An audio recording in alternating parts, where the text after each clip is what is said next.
Hello, everyone. You're listening to Those Are the Girls with Mallory and Friends. I'm Mallory, And I'm Abby. and we are changing culture and bringing back traditional values. So, today we have a really, really good true crime episode. Probably one of the most popular episodes. I think it was like one of the first times someone's murder was or disappearance was national news. I think this was like I think probably this came on the coattails of OJ. So I think OJ was kind of the first big one, and this is like often compared to that one. So yeah, like this is big, y'all. So, and I'm sure a lot of you know this case, but we're going to have like a little twist to it. For one, Abby is in law school, so she can talk a little bit, and we're going to talk about the case, but then we're also going to talk a little bit about like some of the things that have happened recently about this case. So it'll be really good. Forgive my voice; I'm still recovering, but I'm not coughing, so that's important. But yeah, I guess did I even say the person's name yet? Scott Peterson. Yeah, Scott Peterson, woo, or not woo, but like No, yeah, we, interesting. we are not huge fans. No, no, no matter what. So my opinion has changed over the years after doing more research. But no matter what, he's a jerk. Like there's no getting around that. Like he's not a good guy, whether he's a murderer or not. But he's definitely not a good guy. Yeah, we'll get into it. Yeah. All right. Take it away. All right. So you guys know I like to start off with a little background on the situation, set the stage. So I actually learned some stuff about Scott Peterson's background that I did not know. So he was born in San Diego, California, which is where I am right now. I was going to say, aren't you in San Diego? I am, yes. He was born to parents Lee and Jackie. His parents had 6 other children from previous marriages, but he was the only one that was the 2 of them that he was their child. Yeah. So he had like a bunch of half siblings. Scott was a very good golfer growing up. He was teammates with Phil Mickelson at University of San Diego High School, which I attend University of San Diego.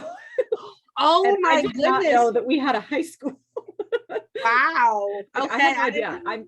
I'm guessing it's probably just some high school in the area that's like affiliated with the university somehow. Like, but I was like, I did not know that was a thing. Yeah. Oh wow. So Wow, that's great. Okay, keep going. That's crazy. yeah. But I mean, for those of you who don't know or who aren't into golf, Phil Mickelson is like one of the best golfers, like in recent history, basically. Yeah. I think he's like right under Tiger Woods. He's often like competitive with Tiger Woods. I mean, Tiger Woods has been kind of in and out of competition, and basically if Tiger Woods is out, Phil Mickelson's on top. Like, so yeah, kind of interesting that they were teammates. They also, both of them went on to play at Arizona State University, which is like you gotta be good to play at a school like that. However, Scott's dad noted that Scott got like pretty discouraged when Phil like got a lot better than him, because they were kind of, I think, like competitive growing up, and then all of a sudden Phil like got good and like got all this notoriety and stuff, and he kind of got left in the dust. So I mean, I think that might have been the start of some like self-esteem issues and stuff for him. But Scott ended up actually getting kicked off the team at Arizona State University because he took a younger teammate out drinking, and I guess the teammate's dad found out about it and complained to the coach that Scott was like a threat to his son's future. Oh. I mean, I'm not going to get into how I feel about parents being involved in collegiate sports because I think it's a little inappropriate, but I mean, it's understandable. Like, this dad's just looking out for his son. He's a young kid. He, kind of thinks maybe Scott's maybe a little jealous of him because he's one of the best players on the team, stuff like that. Yeah. But yeah, I didn't know about any of that. So I I didn't think know that that. might have been the start of the end for him, because it kind of just gets worse from there. And I feel like being kicked out of college, that's traumatizing. Whether you I don't think he actually got kicked out of Arizona State. I think he just got kicked off the golf team, but he did end up transferring to a different school. Oh, okay. So, at least that's how I read it. I could be wrong. I don't know. But I mean, still, like, the very least, not being able to do your sport that you've been doing your whole life, that you were reasonably good at, that is traumatizing. Oh my gosh, if I had gotten kicked off the swim team in college, I would have been devastated. Like, that's awful. But yeah, so just kind of an all around not great situation. But he then transferred to Cuesta College in San Luis Obispo, which I think is like a community college. And then after that, he transferred to Cal Poly, which is also in San Luis Obispo, which we in California call slow. So if I say slow, that's what I'm talking about. Okay. So that's where he met Lacy, who is his future wife. He was working at a cafe and Lacy was friends with some of his coworkers there. So she would come in to visit. And one day she like gave him her number and he called her and they started dating like pretty much immediately. They dated for 2 years before they moved in together. And then a year later, when Lacy graduated from Cal Poly, they got married. They stay after they pretty much right after they got married, he started cheating on her. Yeah. Investigators, like after the disappearance and all of that, they like kind of went back and like looked into some of this stuff and they found out that there were 2 women that he was having extramarital affairs with like right around this time. They never like released names or details or anything, but like they said they confirmed like he was cheating on her pretty much since they had gotten married. He's a jerk. No matter what you believe by the end of this, or by the end of your life, one thing we can all agree is that Scott Peterson is a jerk. Yeah, there's really no way to like explain that. Like that's just I mean, at that point, I'm kind of like, just don't get married. I was about to say, if you can't, what was the point of getting married? Exactly. Like if you, I don't understand it, but I mean that's what happened. So they stayed in San Luis Obispo for a while before they moved to Modesto, California, which is Lacy's mother's hometown. So I think they just because they had like started they bought a bar or something there, and I guess the bar was kind of struggling, and they just like kind of wanted to do something a little different and be closer to family, so they moved to Modesto. In Modesto, Lacy was a part-time substitute teacher for a while, but Scott started working for a fertilizer company and he started like getting pretty successful with the company. He was like making commission and stuff. So as he like got more successful, Lacy then transitioned into just being like a stay-at-home housewife, which her family said she loved. She loved cooking, cleaning, like, just being the perfect housewife. She was very enthusiastic about it. So things for a while seemed pretty good, seemed pretty happy for them. And in 2002, she told her family that she was pregnant. In December of 2002, when she disappeared, she was 8.5 months pregnant. So she was like going to give birth. I think they said her due date was like February 10th. So she was like very close to she was probably huge, or huge. I mean, if you see the pictures of her, she is like massive, like about ready to pop. So now we'll get into Lacy's disappearance. So this part, everyone pay really close attention, because there's a lot of like details, I guess, that are important when you're determining if Scott Peterson did this. Yeah. So Lacy was last seen by her family members on December 23rd, 2002 at 5:45 p.m. At this time, she went to get a haircut from at her sister Amy's hair salon. So her sister Amy is the last one that saw her. She talked on the phone with her mother Sharon that same night at 8:30 p.m. So then the next morning, Scott left the house around 9:30, and that was the last time he claims to have seen Lacy. He said he left to go fishing at Berkeley Marina, and she was like sitting on the couch watching the Martha Stewart show. And she was getting ready to like do some chores, bake some cookies, because this is Christmas Eve, remember? And she was going to take their dog Mackenzie for a walk, he said. So he left the house. So the next thing that police can kind of trace to is a neighbor found the Petersons' dog Mackenzie like wandering around the neighborhood by herself. She had like a leash on, and the guy like saw her and knew like, oh, this is the Petersons' dog. Like, that's weird. She's wandering around. So he just took her back and like put her in their backyard. I think they had like a fenced in backyard. So Yeah. he kind of just put her back there and was like, all right, well, and he left, went on his way. Yeah. So that happened. And wait, pause for 2 seconds. And Yeah, the leash was still on. the leash was on the dog. Yeah, like Okay. like And the I think dog was that's walking around with interesting. the leash just like trailing behind, which I thought was really weird. Yeah, that's interesting. Yeah, That to me that implies that something happened on the walk.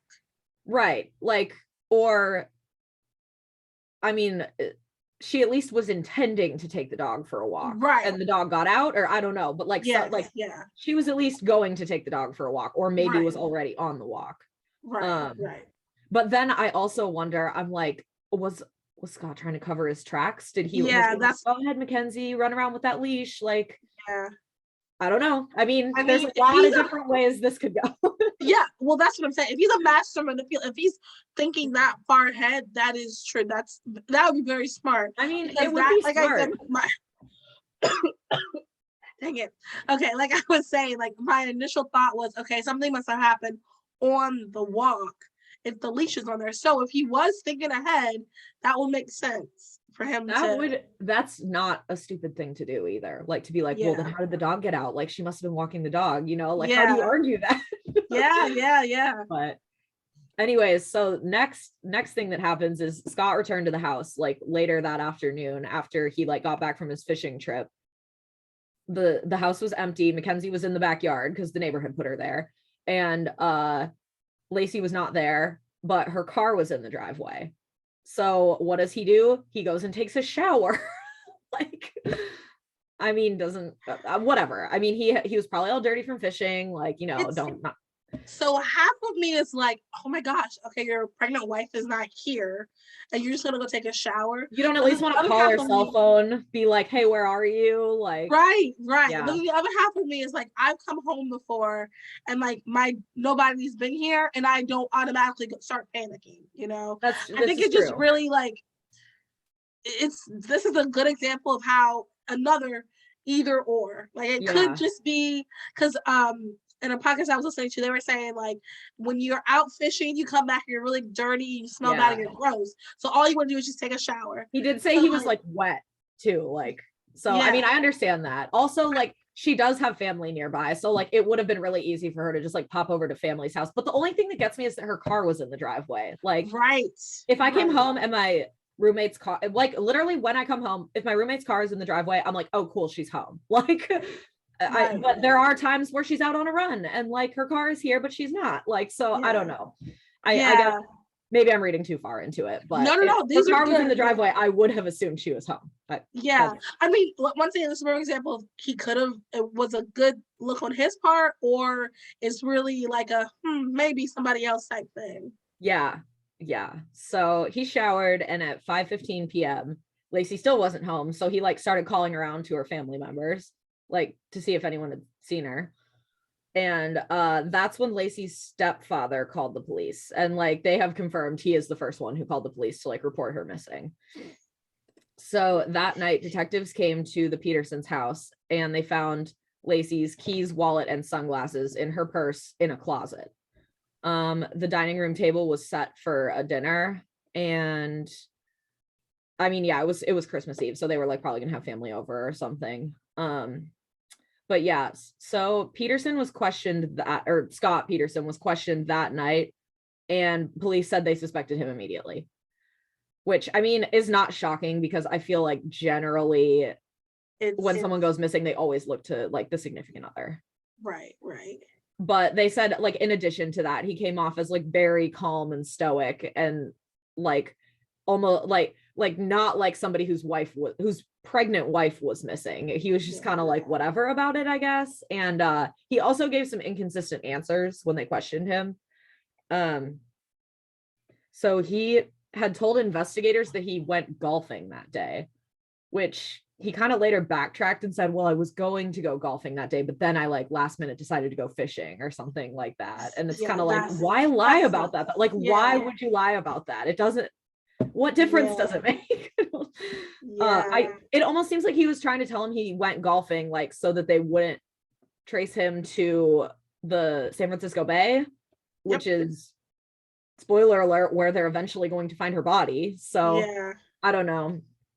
That was weird to me. And then they like also he called Lacy's cell phone at one point and left. It was at like I didn't write down the time. It was at like 2:30 p.m. or something though. He called and left her a voicemail and said like that he was heading to Berkeley Marina. But it was confirmed later that the last time he had seen her, like I mentioned earlier, was 9:30 that morning. So it's like, where was he between 9:30 and when he left that voicemail? Yeah. So the inconsistent answers were like a big red flag, I think, to investigators. Oh, I'm sure. And then they also uncovered that he was cheating on Lacy again with a woman named Amber Fry. I actually feel really bad for this poor woman. I feel like, so bad for her. like honestly, I've watched interviews with her and she like fully cooperated with police. She really just like got dragged into a situation that she had no business being in. Like, and you could tell she actually genuinely liked him. Like, yeah, I can't imagine. Like, she genuinely. And in another thing I was listening to, they said that she introduced him to her daughter. Like, yeah, that. yeah. I feel so bad for her. They hadn't been together that long, I don't think, but like she was like she really liked him, and he had told her that he was single. He had told her like that he had lost his wife and this was his first holiday without her before any of this happened. Yes. Which he said that on December 9th, and she went missing on December 24th. Yeah. And that that's a red flag. I know. Like, how do you explain that? I guess he tried to tell her like, well, there's lots of ways you can lose someone. And I mean, I guess you can say like but that's like, very misleading. You have to know that's very misleading when you say that. Oh, so, yeah. Like somebody's immediately going to think she died. Yeah. Oh, absolutely. The Yeah. only like I was thinking like lose, like we've lost our love type of thing. Like we've lost attraction to each other now. But like no one's really gonna should be that. upfront about, if it's like, Right. well, I'm in the process of separating from my wife. Like that is very different than my wife has died. Like, right. So right. yeah, she was like fully under the impression that he was single while they were dating. Yeah. There's some pretty like iconic photos of them together at her Christmas party like a week before this happened. I'll post it, you guys, on the blog. Oh, yeah. But yeah, this poor woman, I like feel again so bad for her, but she fully cooperated with police. They had like a recording device on her phone and they were having her have like phone conversations with Scott throughout their whole investigation, because they didn't arrest him until April of 2003. So there were like almost 4 months that went by between like Lacy's disappearance and them actually arresting him. So she like played a pretty big role, I think, in like exposing kind of like what was going on. I don't think she really uncovered any kind of like smoking gun evidence, but there are a lot of conversations that she had with him that they recorded on her phone that investigators talk about in like articles and documentaries and stuff about this. I feel like what she did expose was his character, because and just the fact that he's a liar. Yeah.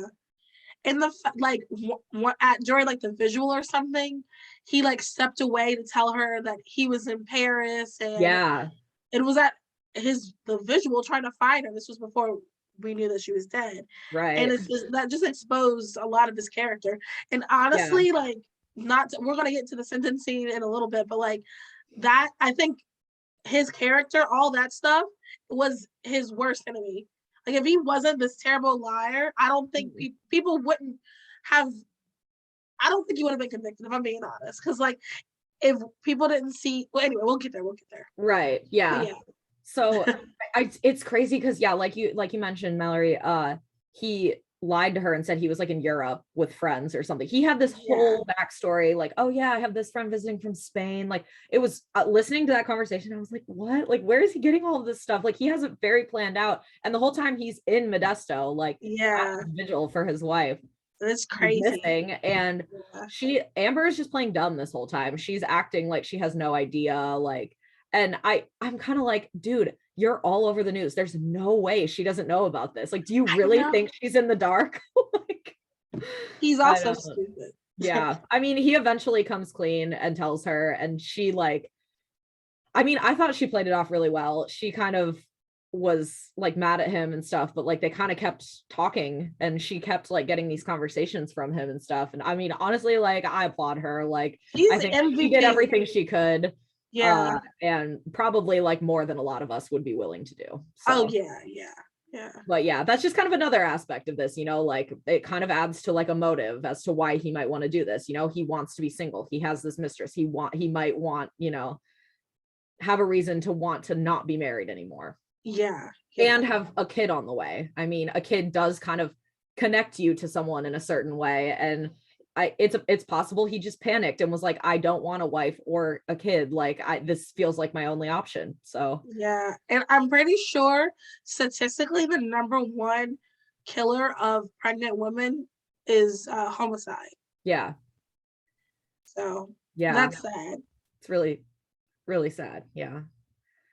So on April 13th, 2003, a torso was recovered from the San Francisco Bay. It was like a mom and her son were walking, and they like saw it washed up on the shore, and they called it still had like clothes on and stuff even. And so like they called police, and they like taped off the area, and they pulled it out, and they like announced, I mean, you know how it goes, like when they find a body, they announce like, oh, remains have been recovered, but they have to do a bunch of DNA testing before they can confirm like who it is, or if it's a female, or if they're of this age, or whatever it might be.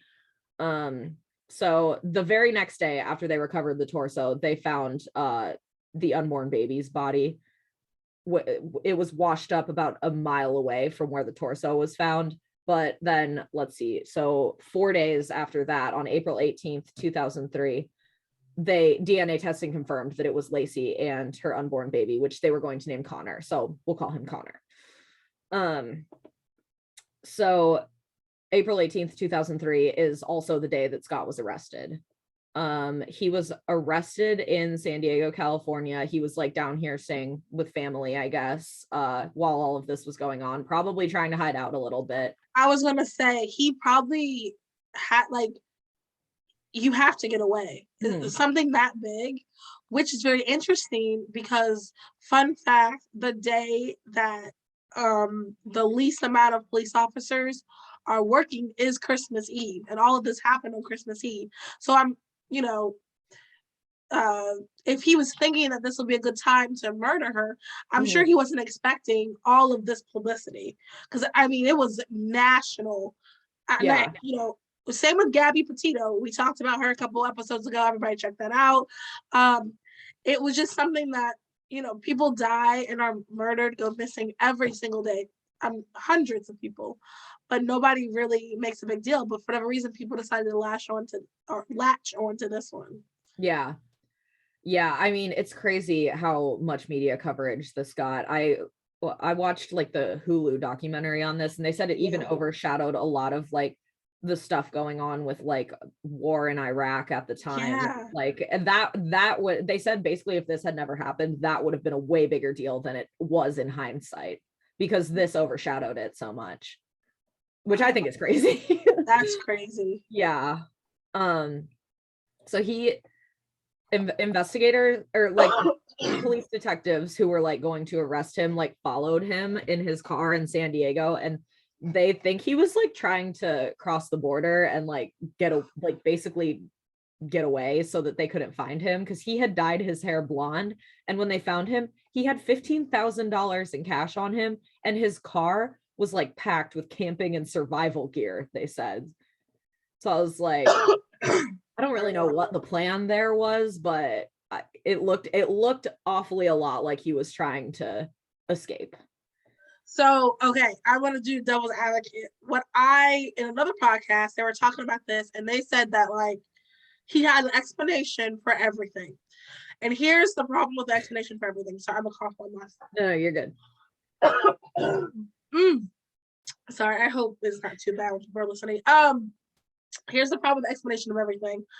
all of the explanations are fine on their own, but together it's just so suspicious. If So they were there's saying, for everything you example, have to explain away, like it's okay if there's a detail or two that you have an explanation for, but when it's everything, it looks terrible. it looks terrible. So they were saying, so with the blonde hair, he had dyed his hair blonde, not to get away from like police, but because he just wanted some people to stop recognizing him.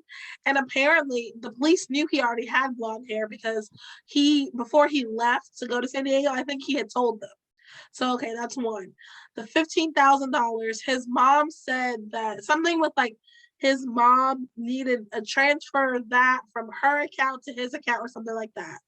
That I will say is suspicious, only because like I've seen interviews with his mom, and even if he did kill her, or let's say he did, his mom still would never believe it. The way she was acting, like that's her baby boy. He has never done anything wrong to anybody. The whole world's out to get him. So that's a little suspicious. But Yeah. Well, and then he had we've talked about that on podcasts before, how parents a lot of times, like even when there is overwhelming evidence that their child is a killer, they will still stand by their kid because they just can't let themselves go there, let themselves think, oh my gosh, I raised a murderer. Like, which I mean, to a certain point, I understand, but when there is overwhelming evidence of it, it's like, you got to accept reality at some point. Yeah, and the quicker you can accept reality and like move forward, I'm sure they'll feel better. But his mom, she seems a little out there. But anyway, and then the other thing was he had his brother's ID, and he said that's because he was going to go play golf, and it was like a discount if you yeah, something like that. He wanted like a discount. I mean, I will say I am familiar with this golf course that he was going to, and it is very expensive. So, well, and once again, it goes. These are great. Like if it was just one thing, okay, I see that. But it's all of these things on top of each. It just is so suspicious. It is everything. It's like he could not have planned out a more. If he did not do this, he could not have planned out a more perfect way to make it look like he did it. Like it was perfect. Like everything, I don't know. Yeah. So yeah, he got arrested. And his trial began on June 1st, 2004. And again, it was just an absolute media circus. Like people camped outside the courthouse, people following him, people going to his house, all of this stuff, which we've talked about this before. Not the biggest fan, like it just seems a little like gross and invasive to do that kind of stuff. It's like I understand people wanting to kind of follow the trial, but like just have like the main like necessary people do it. Don't follow him, don't stalk him, he is still a person. Like I'm not the biggest fan of the media circus, but then again, I'm guilty of like enjoying consuming like the stories that they give me about trials and stuff. So where do we find the balance? Yeah, there has to be a balance because it's not fair also to like his family that he's staying with because they have nothing to do with it. And like I don't like camping out. I also don't see the purpose. Like it's not like you're like, I hate to say it, but you camping outside with your signs, you're not making a difference. Yeah, exactly. So basically the prosecution claimed that Scott killed Lacy, and then he drove her to Berkeley Marina where he took her out on the boat and like put weights on her ankles so that she would sink and just threw her in the water.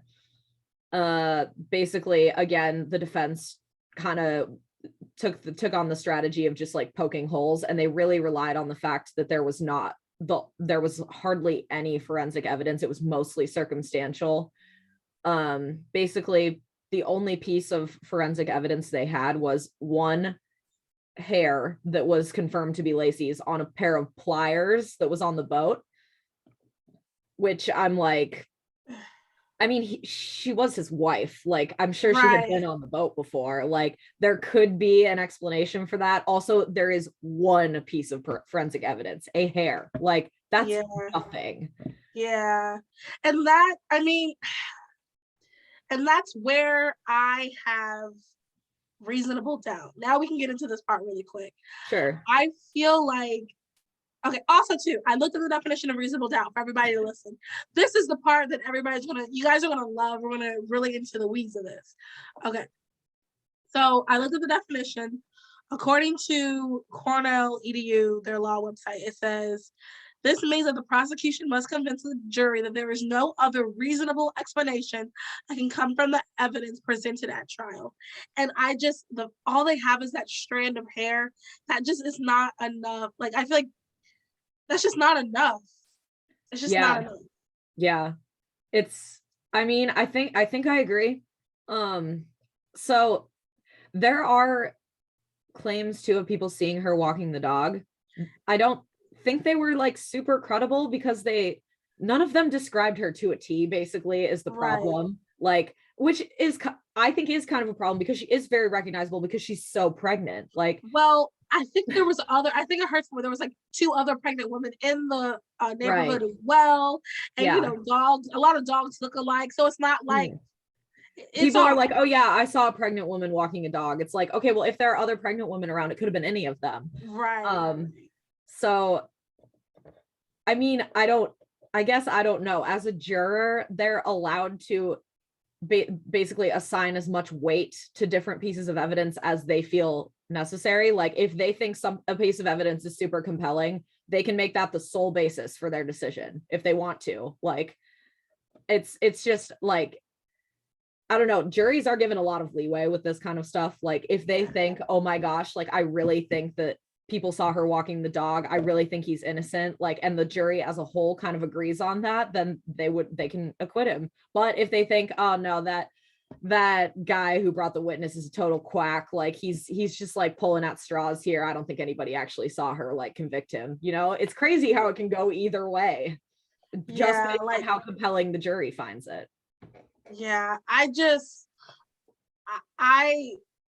would just have too many questions. Like, it wasn't, or okay, so the people seeing her that day. Well, I will say this: people seeing her that day still doesn't mean that Scott didn't do it. True. So, like, I still would want more. Like, if there was like blood on the boat, then I would be like, okay, this guy did it, no question asked. But it's just like the hair, and then everything. There's kind of like okay, I guess that's possible for almost everything that they have, like all of the circumstantial stuff. Like, I guess it's possible. I guess it's possible. I guess it's possible. It's like, I would not be able to convict him, which is why, like we were saying earlier, I could not be on a jury. I simply wouldn't do it. Yeah. Being on a jury would be tough. I mean, I think like I'm a huge believer in our justice system. Like me too. I wouldn't like want to be a lawyer if I didn't believe in the justice system. I think that I think for the, like, I'm not out here claiming it's perfect, but I think it's fair. I think the way that we have it set up in this, where people have all these rights and protections, I think that they generally get it right, but they do get it wrong. Like I was telling Mallory, took a class on the death penalty this semester, and they said that it can be like close to 4% of wrongful convictions that we get, which is pretty, like, that's like shockingly high to me. That's huge. I mean, that quote, it's like, I'd rather 10 guilty men go free than 1 innocent man go to jail. I feel that with every fiber of my being. Yeah, absolutely. And I think just the fact that this is all essentially all circumstantial evidence. Yeah. And that I don't, because they tell us in law school, I mean, the problem with the beyond a reasonable doubt definition is that it's kind of vague. It doesn't actually tell you anything. Like what does reasonable mean? It can mean different things to different people. Like they really, in the law, they love to use the word reasonable and nobody knows what it means. It's like really one of the most frustrating things about being in law school. But yeah, I mean, they tell us in law school, basically, like reasonable doubt means you have to be like over 99% sure. And I don't think I'm over 99% sure, just based on the evidence. I think he did it. Don't get me wrong. I think he did it. But based on the evidence, I don't know that I would say I'm over 99% sure that this guy is guilty of this crime. And that's how I feel too. Like, I'm sure he did it. Yeah. I just don't think there's enough evidence. And I think that's a problem, especially when it comes to like sentencing and things like that, because God forbid he actually didn't do it. First of all, I know they should have do the lottery. So I'm sure they feel like the luckiest person in the world if someone else did it. And then number two, if someone else did it, his reputation is ruined. Even if they found evidence for someone else, I mean, I don't want to say his life is over, but, and like I said earlier, though, I think what really did him in was the cheating and seeing all that lying he did. I think that just people Yeah. couldn't separate. It's hard to separate that from, I mean, just because you do all that doesn't mean you're a murderer. Right. But you're still scum, it's like. Yeah, he demonstrated a pattern of just bad moral character, essentially. Yes. And I think too, the media circus, since this was really one of the first media circus murder trials, I wonder if that impacted the jury's decision. I think because they weren't sequestered, I don't think. They weren't, and they also denied a motion to move the trial to a different city. Okay, I see. The thing with these kind of cases, though, is they always like motion to move the trial like to a different location. But I'm like, is it going to make a difference? Everyone knows about this. Like, Yeah. moving it to a different city isn't going to automatically get you like more unbiased jurors. It's just going to get you more biased jurors in a different location. Right. So I mean, it's just there's kind of no avoiding it in cases like this. Everyone's heard of it. Everyone's read stuff about it. It's in our face all over the place. Like, so I don't really think that is like, they always motion for it though, and I'm always kind of like, I feel like this is a waste of time and it's gonna get denied. Like, no, so yeah, something this big is not gonna make a difference. No, yeah. So anyways, moral of the story: on November 12th, 2004, Scott Peterson was convicted of 2 counts of murder, 1 count for first-degree murder with special circumstances for killing Lacy, and second-degree murder for killing Connor, their unborn child. I love how they convicted him for killing the baby as well. That's good. That shows they recognize life in the womb, but yeah, we'll see. And I think that's a really like we don't need to get too into the weeds in that with this, but I think that's a really strong argument for why abortion is inconsistent with the law that we already have. Like, there are so many laws that recognize personhood in an unborn child that the fact that abortion is really kind of the outlier of that is, I think, a very strong argument against it. Yeah, I think it just shows that it is possible to get to the place where it is recognized, because there's a lot of, like you said, there's already laws that recognize it. Exactly. But yeah, that's good that they did that. Continue. Yeah. Okay, so all right, here's where I get to go on my explanation.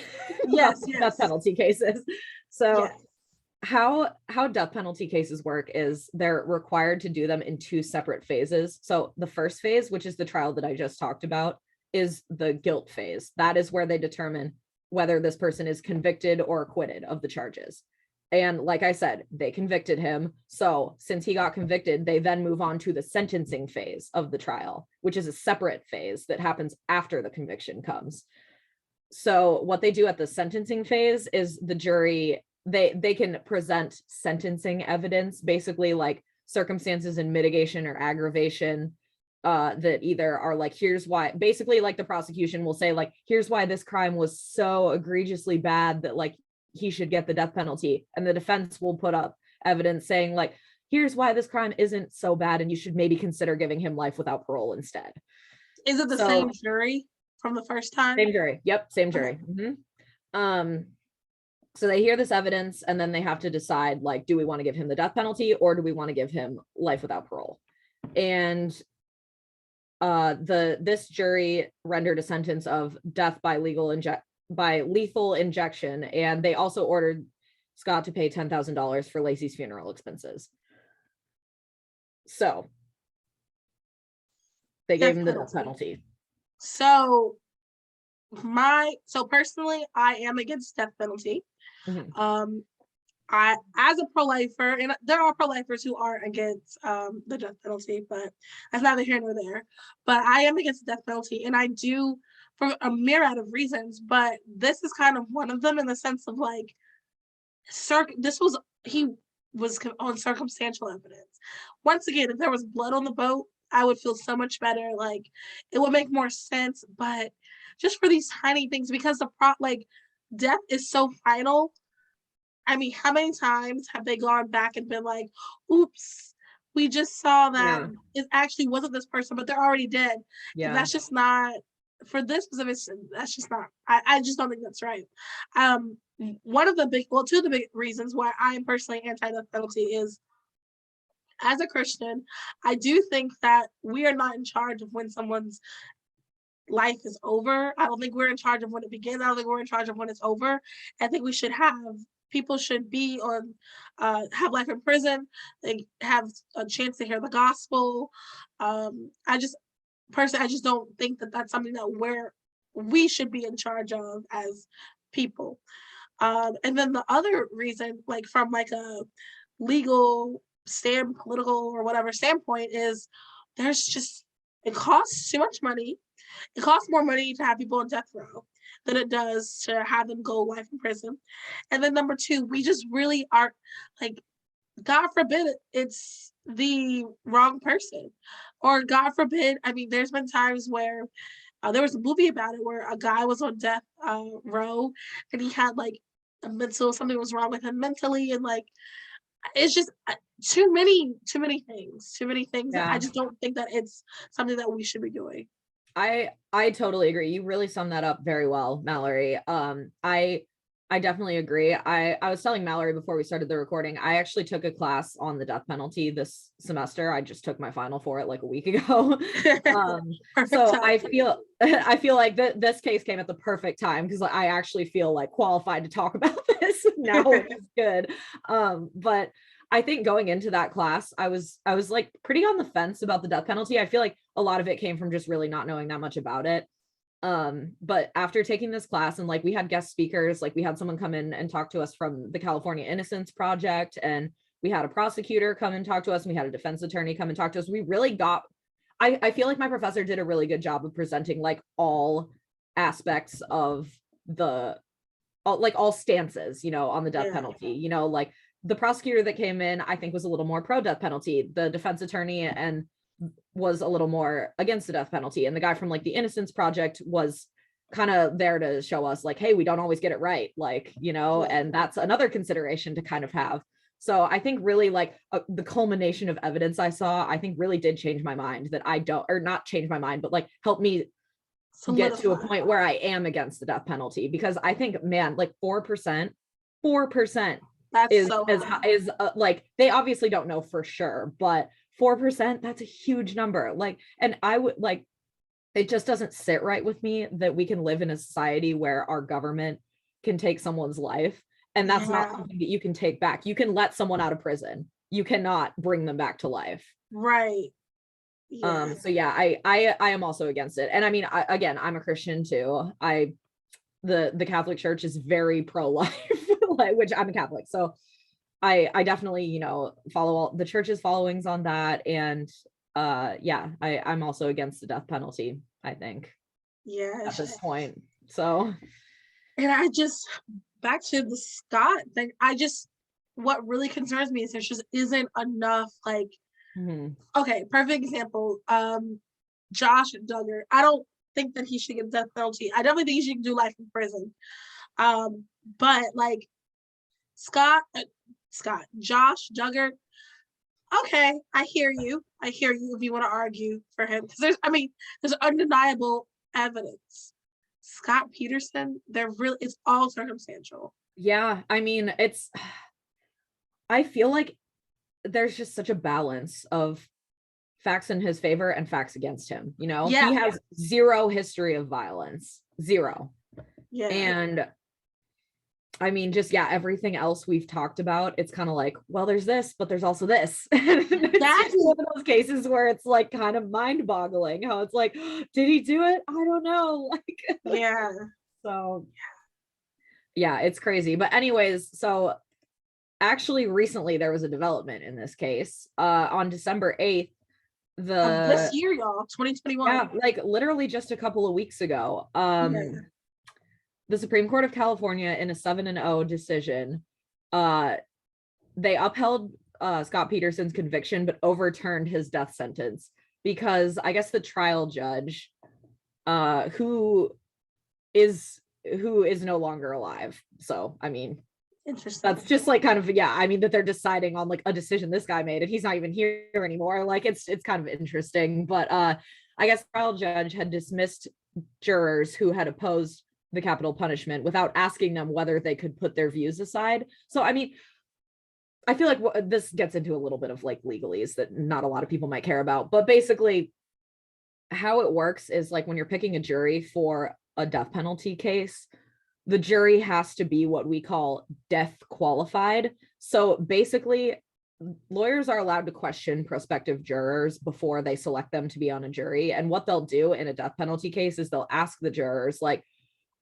if we were seeking the death penalty, like, is there any scenario where you would be able to give someone a death sentence? And if they say like, no, I'm super against the death penalty, I would never, ever give in a million years, ever give a death penalty to anyone ever, they'll dismiss them because they have to be like, they have to be willing in some scenario to give the death sentence. They have to be death qualified, basically, is what we call it. So if he dismissed jurors who just said they were opposed to the death penalty, but didn't follow up and ask like, okay, but could you give it to someone in any scenario? If they had said, yes, I can put my views aside and give it to someone if I really felt that it was necessary, then they can be on the jury. Like, just because you're opposed to the death penalty doesn't mean you can't be on a death penalty jury, basically. Right. It's just if you would never assign the death penalty to someone in any scenario, that's the only reason that they would dismiss them. So I guess they thought that was a big enough error on the trial judge's part to give him instead a sentence of life without parole. So he is no longer like on death row. He's going to be in prison for the rest of his life though. So as long as he's in prison, because once again, so listening to some of the podcasts, they were talking about how the media really controlled the narrative on this case. There was a time where they made the statement that the police smelled bleach. There was never bleach. The police never said that. There was a time where they just like said stuff that were just blatant lies, and then they just I know it was Kristen Smart, who we should definitely do an episode on one day. Yes, we should. From San Diego, or no? Recent developments in that one too. Oh, there's been developments in that too? Yeah, like isn't that the Your Own Backyard case, or am I thinking of a different one? I think you're thinking of somebody else. Am I? Maybe. You look it up. But look it up. Yeah, so for example, Kristen Smart was murdered and went to college with him. So then one day the media was kind of like, what if he murdered her too? And they were doing their own investigation and to see if he was also like a serial killer, which kind of reminds me of what everybody did to Brian, laundry with him. But my whole thing is like the media had such a control of the narrative of this. So I think it just really soured everything. Because like you said, first of all, they weren't even sequestered. So I'm sure, and they say don't talk about it, but like, let's be honest, I'm sure those people go home and like, let me tell you. Everyone's talking about it. Yeah. Or even if they don't talk about it, I'm sure, they're sitting in the salon and everybody else around them is talking about it. So like, it's just so many things were against him. And he was a liar manipulator. I mean, you've seen Gone Girl, right? Have you seen Gone Girl? Yep. Mm-hmm. And so that the beginning is based off of Scott Peterson. And I just think about like if I forgot the guy's name acted like Ben Affleck, his character acted like Scott Peterson, because that's who it was based off of. Like, I'd be suspicious of him too. Because he was just so like that behavior is just not, it's weird. You're not expecting that from a spouse. But what someone said in a podcast I was talking about, or I was listening to, they said that his lying, his weird behavior, they think wasn't necessarily because he was covering up a murder. It was because he was cheating and he knew how guilty he was. Yeah, he was covering up an affair. Which, once again, is like, okay, everything he did could be explained away. Like, I know. And I can't think of any other case like this. I know, it's crazy. Like, everything. So like, yeah. So I mean, we always do our takeaways. I guess I was thinking last night, because I knew we were recording today. I was like, what's my takeaway? I think my takeaway is like, man, if you want to be single, don't get married. Or if if you find yourself in a marriage and you're really unhappy, like divorce is an option. You do not have to kill your spouse. Yeah. Like, I don't know. I wish, I think people need to take marriage more seriously sometimes. I think Scott probably, he's like a young, good looking guy. He's got this girlfriend who, they could live this like really happy life together. But at the same time, he's kind of like, oh, well, I'm young. I want to have fun. I'm not ready to give up the bachelor life yet. But, he decides to get married anyways. It's like, if you have that doubt in your mind, don't do it. What probably was is he's probably like, okay, well, we've dated. The next step is probably marriage. Right. Instead of actually taking it seriously and being honest and realistic and being true to who he was, which was scum. Yeah. And so from my takeaway, I think my takeaway is always remember whatever you do is going to come in darkness comes the light. Like everything you do, you're hiding X, Y, and Z is going to come out. And I hope to God you're not doing something that could potentially be the reason why you are innocently in jail. Because I'm telling you, I truly like if the whole Amber Fry thing had not happened, I don't know if he would have been convicted. I think it would have, I think people definitely would have suspected it, like with Casey Anthony, but I don't think he would have actually gotten convicted if it wasn't for the whole it gave people a motive. Yeah. Exactly. Yeah. Exactly. So which is like which you need in a case like this. If there's no motive, you've got nothing. Yeah. But I guess at the end of the day, like all you have is your character. Like if you ever, God forbid, need to defend yourself for something, like make sure that like you're proud of who you are and what you've done with your life, and all of that I think is just really important, because you just never know. So that's a good point too, because when it comes to big situations like this, if you do not, if you don't have good interpersonal skills, you don't have a lot of friends, people think of you as a mean person, you hurt a lot of people, your character can make or break you. That's really in a lot of, not just as, hopefully you're not in a murder situation, but like even like something like a job, your character, how you interact with people, the bridges that you burn, that can come back and hurt you. So absolutely. All right, anything else you want to add? I think I'm good. Okay, well, that is the tale of Scott Peterson. I hope you guys enjoyed this episode. I really like that we have Abby on and she can tell us a little bit more like from the law school legal perspective of things. So make sure you share this episode with everyone. I think this is good. We heard a different perspective than I had heard on any of the other podcasts I listened to. I'll link them down. Crime Weekly, who you guys know I love. They did like 6 parts of this, and it was really good. I mean, it was in depth. I mean, oh yeah. I mean, we really just scratched the surface. Like there are whole podcasts on this case. There are documentaries, all of that. So like definitely we encourage you guys to go check those out, because it's definitely a very like detailed, like multi-layered case that there's a lot of stuff you can learn about it. Yeah, for sure. All right, you guys. Thanks everybody for listening. Yeah, thanks for having me. Bye. Bye.